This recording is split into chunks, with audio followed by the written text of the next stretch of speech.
Hello everyone, welcome to my YouTube channel. আজকের ভিডিওতে আমরা ক্লাস 12 থার্ড সেমিস্টারের জেমস ইঞ্জের লেখা একাঙ্ক নাটক রাইডার্স টু দ্য সি এর ফাইনাল পার্ট নিয়ে আলোচনা করব।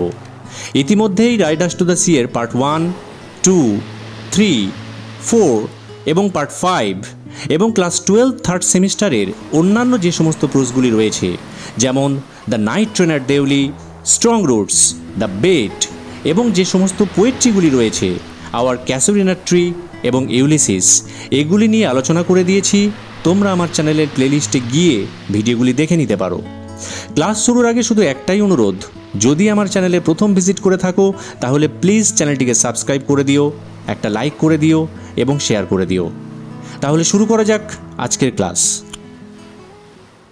ওয়ান অফ দ্য উইমেন, অর্থাৎ ওই মেয়েদের মধ্যে একজন বলে উঠল, যে নরনারীগুলো এসেছিল ভিতরে প্রবেশ করেছিল এবং তাদের মধ্যে কেউ কেউ স্টেজের সামনে বসে পড়েছিল হাঁটুটা মুড়ে, মাথায় লাল কাপড় দিয়ে, তাদের মধ্যে একজন বলে উঠল, the grey পোনি knocked him into the sea. অর্থাৎ ওই যে ধূসর রঙের টাট্টু ঘোড়াটা ছিল, যেটা কিনা বাটলের ঘোড়ার পিছনে পিছনে যাচ্ছিল আর কি, সে কিনা নক করেছে। নক মানে কি? লাথি মারা। And he was washed out, এবং তারপরে তিনি ভেসে গিয়েছিলেন, where there is a great surf, যখন সেখানে তীব্র ঢেউ ছিল। সার্ফ মানে কি? ঢেউ। অন দ্য হোয়াইট রক্স, ওই সাদা পাথরের কাছে। ওইখানে এতটাই সমুদ্রের ঢেউ ছিল যে সে সমুদ্রে পড়তেই সঙ্গে সঙ্গে সে সেখান থেকে ভেসে গিয়েছে। Maurya has gone over, Maurya মৃতদেহটার কাছে গেল, and knelt down at the head of the table, এবং টেবিলের সামন দিকের সেখানে হাঁটু মুড়ে সে বসলো। নীল, KNEL, নীল হচ্ছে প্রেজেন্ট ফর্ম, তার পাস্ট টেন্স নেল্ট মানে হাঁটু মুড়ে বসেছিল। কোথায়? At the head of the table, টেবিলের মাথার কাছে, মানে যেদিকটায় বাটলের মাথাটা রাখা হয়েছে। দ্য উইমেন আর কিনিং সফটলি, মেয়েগুলো, ওই যে মহিলাগুলো নিয়ে এসেছিল আর কি, তারা যারা স্টেজের সামনে বসেছিল, তারা ধীরে ধীরে কাঁদতে শুরু করলো। And swing themselves with a slow movement, এবং ধীরে ধীরে তাদের শরীরটাকে দোলাতে লাগলো। Kathleen and Nora kneel at the others end of the table, তারা টেবিলের অপর প্রান্তে তারা দুজনে হাঁটু মুড়ে বসে পড়লো। The men kneel near the door, আর ওই যে লোকগুলো সঙ্গে এসেছিল তারা দরজার কাছে হাঁটু মুড়ে বসলো। সবাই মিলে প্রে করবে ভগবানের কাছে বাটলের জন্য।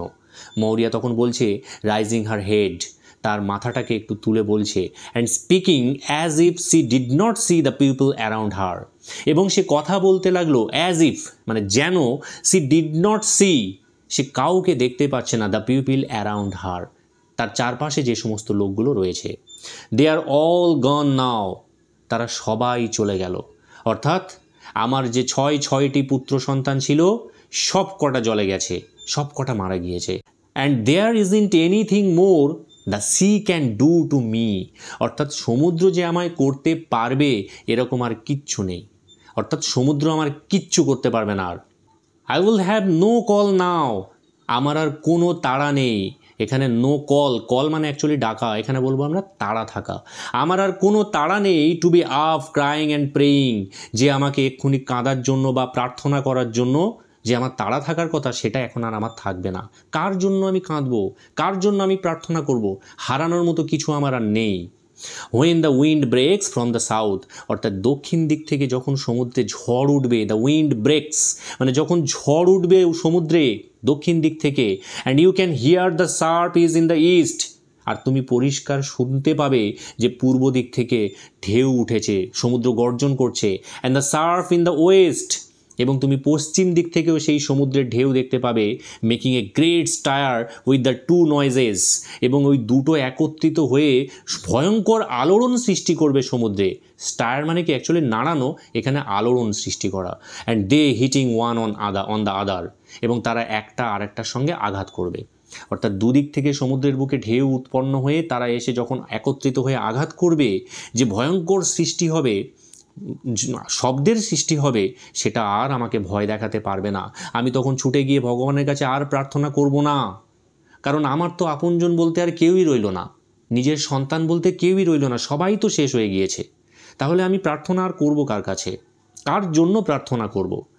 I will have no call now, আমার আর কোনো তাড়া থাকবে না টু বি গোয়িং ডাউন, যে সমুদ্রে যেতে হবে, and getting holy water in the dark nights, এবং ওই অন্ধকার রাত্রে পবিত্র জল আনতে হবে আফটার সামহেইন, সামহেইনের রাত্রের পরে।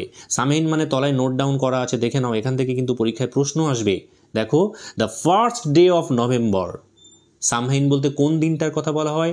নভেম্বরের প্রথম দিনটা দ্য ডে অফ সোলস, আত্মাদের দিন। অর্থাৎ এই দিনটাকে সেলিব্রেট করা হয় আত্মাদেরকে সন্তুষ্ট করার জন্য, যেটাকে অনেক সময় হ্যালোউইন পার্টি যেটাকে বলা হয়। ঠিক আছে, তোমরা হ্যালোউইন কথাটা শুনেছো, হ্যালোউইন উৎসব, তো এটা সামহেইনটা ওয়ান কাইন্ড অফ হ্যালোউইনের মতোই আর কি। ঠিক আছে, অ্যান্ড আই ওন্ট কেয়ার, আর আমি পরোয়া করি না, what way the sea is, সমুদ্রের অবস্থা কেমন। এখানে হোয়াট ওয়ে বলতে অবস্থার কথা বলছে, what is the condition of the sea, সমুদ্রের অবস্থা কেমন সেটা নিয়ে আমি আর কোনো পরোয়া করি না। When the other women will be keening, যেখানে অন্যান্য মহিলারা কিন্তু তারা বিলাপ করতে শুরু করবে। অর্থাৎ সমুদ্রের কন্ডিশন যখন খারাপ হবে, অন্যান্য মহিলারা যাদের বাড়ির পুরুষ মানুষেরা সমুদ্রে গিয়েছে তারা কিন্তু বিলাপ করবে, কিন্তু আমার কিন্তু আর সেই পরোয়াটা নেই। ঠিক আছে, আমি আর বিলাপ করব না। টু নোরা, তখন মৌরিয়া নোরাকে উদ্দেশ্য করে বলছে, give me the holy water Nora, আমাকে ওই পবিত্র জলটা দাও Nora.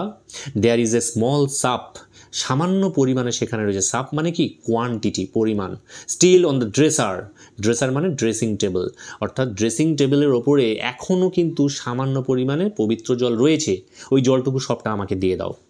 Nora gives it to her, Nora তাকে সেই জলটা দিয়ে দিল। মৌরিয়া তখন বলছে, drops Michael's clothes across Bartley's feet, অর্থাৎ মাইকেলের ওই জামা কাপড়গুলো যেটা ক্যাথলিন তার কাছে দিয়েছিল সেটা সে বার্টলের পায়ের কাছে রাখলো। And sprinkles the holy water over him, sprinkles মানে কি ছিটিয়ে দেওয়া, সেই পবিত্র জলটা তার উপরে ছিটিয়ে দিল। It isn't that I haven't prayed for you Bartley, তখন সে বার্টলেকে উদ্দেশ্য করে বলছে, বার্টলের মৃতদেহকে উদ্দেশ্য করে বলছে যে এটা এমনটা নয় যে বার্টলে তোর জন্য আমি প্রার্থনা করিনি, টু দ্য অলমাইটি গড, সর্বশক্তিমান ঈশ্বরের কাছে তোর জন্য যে আমি প্রার্থনা করিনি এমনটা কিন্তু নয়।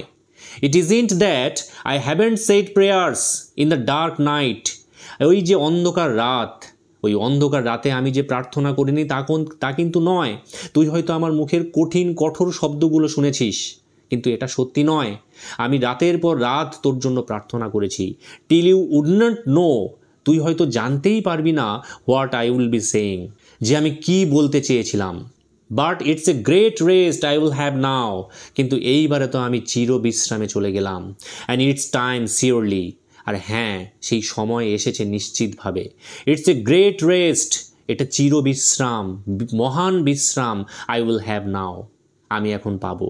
And great sleeping in the long nights after Samhain, আর সামহাইনের পরের যে দীর্ঘ রাত আসবে সেখানে আমি সুন্দর করে ঘুমাতে পারবো, আমার আর টেনশন করার কিছুই নেই।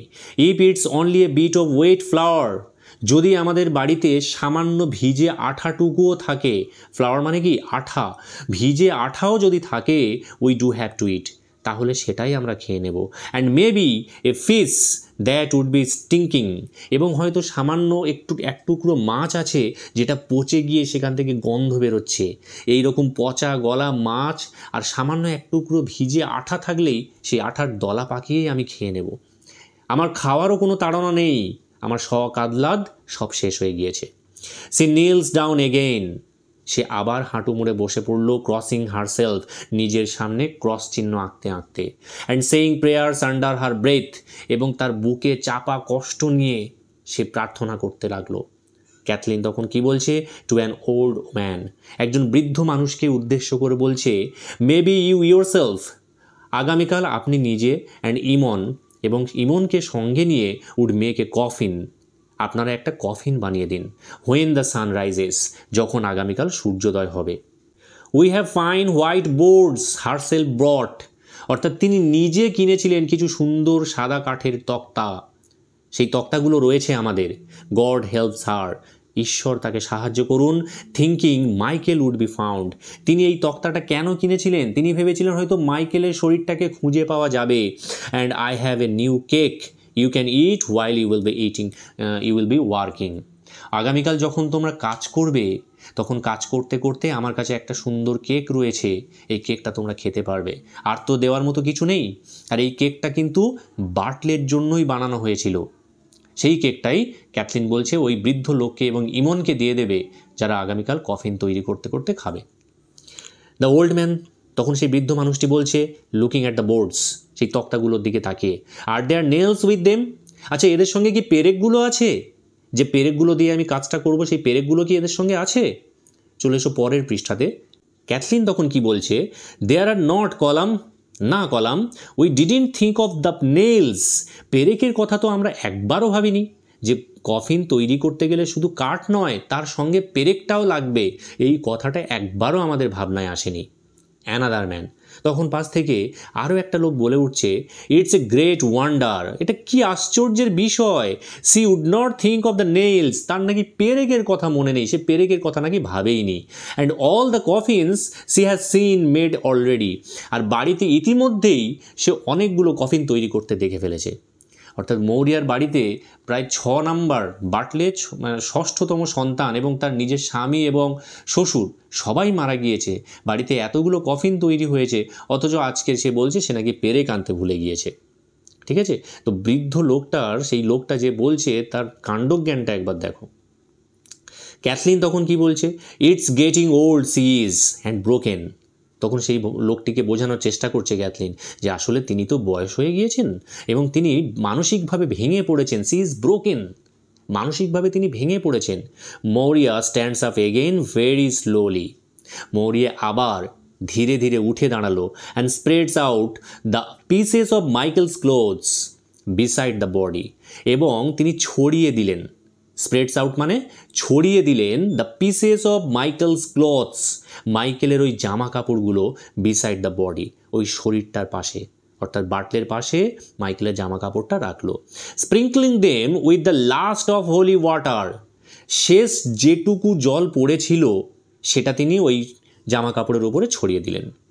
নোরা তখন বলছে, in a whisper to Cathleen, ক্যাথলিনের কানে কানে ফিসফিসিয়ে বলছেন, she is quiet now and easy, তিনি এখন অনেকটা শান্ত হয়ে গিয়েছেন, সি ইজ কোয়াইট, কোয়াইট মানে শান্ত হয়ে যাওয়া, অ্যান্ড ইজি, এবং তিনি অনেকটা স্বাভাবিকও হয়ে গিয়েছেন। But the day Michael was drowned, কিন্তু ভেবে দেখ, যেদিন মাইকেল ডুবে গিয়েছিল, ড্রাউন্ড মানে কি ডুবে যাওয়া, কোনো সজীব বস্তু যখন ডুবে যাবে তখন সেটাকে আমরা ইংরেজিতে বলবো ড্রাউন্ড, আর কোনো জড় বস্তু যখন ডুবে যাবে জলে সেটাকে আমরা বলবো সিঙ্ক, ঠিক আছে, SINK। You could hear her crying out from this to the spring well, অর্থাৎ তুমি তাকে শুনতে পাবে, তার গলাটা শুনতে পাবে ওই ঝর্ণার কাছ থেকে, তিনি যে এখানে ঘরে বসে বসে কাঁদছেন, সেই কান্নার শব্দ তুমি ওই দূরে স্প্রিং ওয়েল, ঝর্ণার কাছ থেকেও শুনতে পাবে। It's fonder she was of Michael, অর্থাৎ মাইকেল কিন্তু তার খুব প্রিয় ছিল। ফন্ড, ফন্ডের পরে অফ প্রেপোজিশন বসে, মনে রাখবে, ঠিক আছে, মাইকেল কিন্তু তার খুব প্রিয় ছিল। And would anyone have thought that, যে কেউ এটা ভাবতেই পারে। ক্যাথলিন তখন কি বলছে, স্লোলি অ্যান্ড ক্লিয়ারলি, ধীরে ধীরে এবং পরিষ্কারভাবে বলছে, an old woman will be soon tired, একজন বৃদ্ধ মহিলা খুব তাড়াতাড়ি ক্লান্ত হয়ে পড়ে, with anything she will do, তিনি যা কিছু করতে যাবেন। অ্যান্ড ইজন্ট ইট 9 days, আর এটা দেখো 9 দিন তো হয়ে গিয়েছে। Herself is after crying and keening, তিনি কান্নাকাটি করছেন এবং শোক পালন করছেন, চোখের জল ফেলছেন, প্রায় 9 দিন হয়ে গিয়েছে। অ্যান্ড মেকিং এ গ্রেট সরো ইন দ্য হাউস, এবং তিনি এই বাড়িতে একটা দুঃখের পরিবেশ সৃষ্টি করেছেন। মৌরিয়া তখন কি বলছে, puts the empty cup mouth downwards on the table, empty মানে কি খালি, কাপ মাউথ মানে কাপের মুখটা, খালি কাপের মুখটা, ডাউনওয়ার্ডস অন দ্য টেবল, টেবিলের ওপরে উপুড় করে রাখলো, ডাউনওয়ার্ডস মানে কি উল্টে রাখা, অন দ্য টেবল আমরা যেটাকে সোজা কথায় বলি, টেবিলের উপরে উপুড় করে খালি কাপটা রাখলো। And lays her hands together on the Bartley's feet, বার্টলের পায়ের উপরে তার দুটো হাতকে একসঙ্গে জড়ো করে সে রাখলো। দে আর অল টুগেদার দিস টাইম, এইবারে তারা সকলে একত্রিত হয়েছে। দে আর অল টুগেদার অর্থাৎ বার্টলে এবং তার সমস্ত ভাইয়েরা সবাই এখন একত্রিত হয়েছে। অ্যান্ড দ্য এন্ড ইজ কাম, এবং শেষটি আসন্ন, অর্থাৎ এখানেই কিন্তু শেষ। আমার আর কোনো পুত্র সন্তান নেই যে তাকে আমি সমুদ্রে হারানোর ভয় আমার মধ্যে থাকবে। May the almighty God have mercy on Bartley's soul, সর্বশক্তিমান ঈশ্বর যেন বার্টলের আত্মাকে শান্তি দেয়, তাকে ক্ষমা করে। অ্যান্ড অন মাইকেল সোল, এবং মাইকেলের আত্মাকে যেন ক্ষমা করে। And on the souls of Seamus and Patch and Stephen and Shawn, এবং সিমাস, প্যাচ, স্টিফেন, সন, আমার সকল পুত্রের আত্মাকে যেন ঈশ্বর ক্ষমা করেন। বেন্ডিং হার হেড, তার মাথাটা একটু ঝুঁকিয়ে এসে বলল, and may he have mercy on my soul Nora, এবং নোরা, ঈশ্বর যেন আমার আত্মাকেও ক্ষমা করেন, আমাকেও কৃপা করেন। এখানে হিটা দেখো ক্যাপিটাল লেটারে লেখা আছে, তার মানে হি বলতে এখানে দ্য অলমাইটি গডের কথা বলা হয়েছে। And on the soul of every one is left living in the world, এবং সেই প্রত্যেক ব্যক্তিকেই যেন ঈশ্বর ক্ষমা করেন যারা এই পৃথিবীতে জীবিত রয়েছে। সি পজেস, তিনি একটু থামলেন।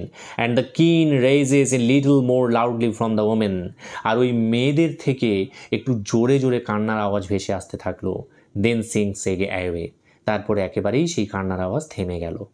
মৌরিয়া কন্টিনিউইং, মৌরিয়া আবার বলতে শুরু করলো, Michael has a clean burial in the far north, সুদূর উত্তরে মাইকেলের সুষ্ঠুভাবে সমাধিস্থ হয়েছে।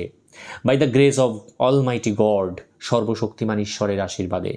বার্টলে will have a fine coffin out of the white boards, এই সুন্দর তক্তাগুলো দিয়ে বার্টলের জন্য একটা সুন্দর কফিন তৈরি করে দেওয়া হবে।